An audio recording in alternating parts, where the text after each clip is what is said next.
Good morning everyone. How are you? I hope you are fine. Today we are reading chapter number 11. जो देखकर भी नहीं देखते. Lesson का नाम क्या है? जो देखकर भी नहीं देखते. यह जो पाठ है ये हेलन केलर के द्वारा लिखा गया है. ओके, देखिए. कभी कभी मैं अपने मित्रों की परीक्षा लेती हूँ यह परखने के लिए कि वह क्या देखते हैं. हाल ही में मेरी एक प्रिय मित्र जंगल की सैर करने के बाद वापस लौटी. मैंने उनसे पूछा, आपने क्या क्या देखा? कुछ खास तो नहीं, उनका जवाब था. मुझे कुछ अचरज नहीं हुआ क्योंकि मैं अब इस तरह के उत्तरों की आदी हो चुकी हूँ. मेरा विश्वास है कि जिन लोगों की आंखें होती है वे बहुत कम देखते हैं. क्या यह संभव है कि भला कोई जंगल में घंटा भर घूमे और फिर भी कोई विशेष चीज न देखे? मुझे जिसमें कुछ भी दिखाई नहीं देता सैकड़ों रोचक चीजें मिल जाती है जिन्हें मैं छूकर पहचान लेती हूँ. मैं भोजपत्र के पेड़ की चिकनी छाल और चीड़ की खुरदरी छाल को स्पर्श से पहचान लेती हूँ. बसंत के दौरान मैं टहनियों में नई कलियां खोजती हूँ. मुझे फूलों की पंखुड़ियां की मखमली सतह छूने और उनके घुमावदार बनावट महसूस करने में अपार आनंद मिलता है. इस दौरान मुझे प्रकृति के जादू का कुछ एहसास होता है.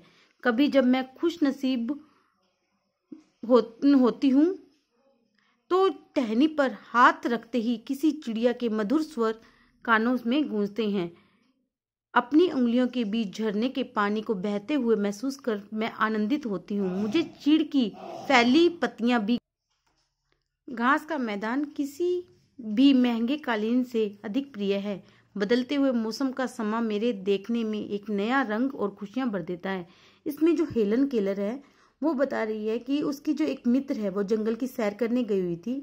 तो आकर जब उसने पूछा कि तुमने वहां पर क्या देखा, तो उसने बोला कि मैंने कुछ नहीं, कुछ खास तो नहीं.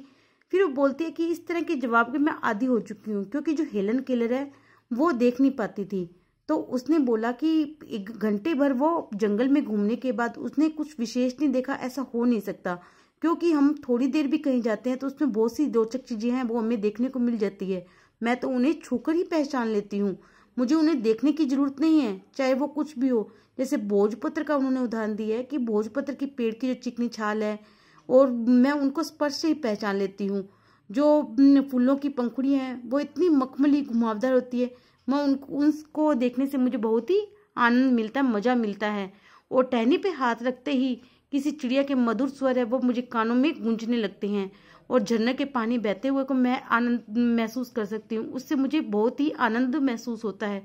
तो वो ये सब बताते हैं कि मुझे इनके लिए सिर्फ देखने की जरूरत नहीं है, मैं उनको छूकर भी महसूस कर सकती हूँ.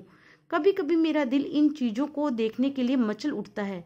अगर मुझे इन चीजों को सिर्फ छूने भर से इतनी खुशी मिलती है तो उनकी सुंदरता देखकर तो मन मुग्ध ही हो जाएगा.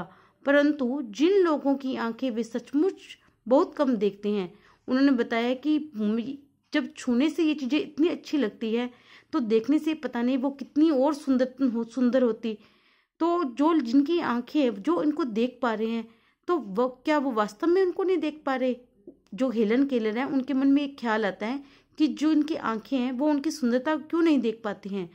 इस दुनिया के अलग अलग सुंदर रंग उनकी संवेदना को नहीं छूते. मनुष्य अपनी क्षमताओं को कभी कदर नहीं करता. वह हमेशा उस चीज की आस लगाए रखता है जो उसके पास नहीं है.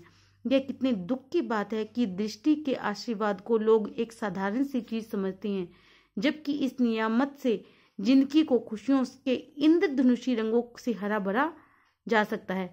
अब जिसके पास जो चीज नहीं होती उसको उसकी कीमत का पता होता है. तब उन्होंने हेलन केलर की आंखें नहीं है, वो देख नहीं पाते, तो उन्होंने कहा कि जो मनुष्य है वो अपनी क्षमताओं को, अपने भीतर की जो क्षमता है उसकी कदर नहीं करता.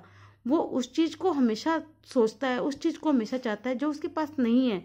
ये नहीं सोचता कि जो आंखें हैं, जो दृष्टि है वो भगवान का एक आशीर्वाद है, तो जिससे वो इस दुनिया को बहुत ही अच्छे तरीके से देख सकता है. उसको खुशियों अपनी जिंदगी को है वो खुशियों से देख सकता है, उसको जी सकता है.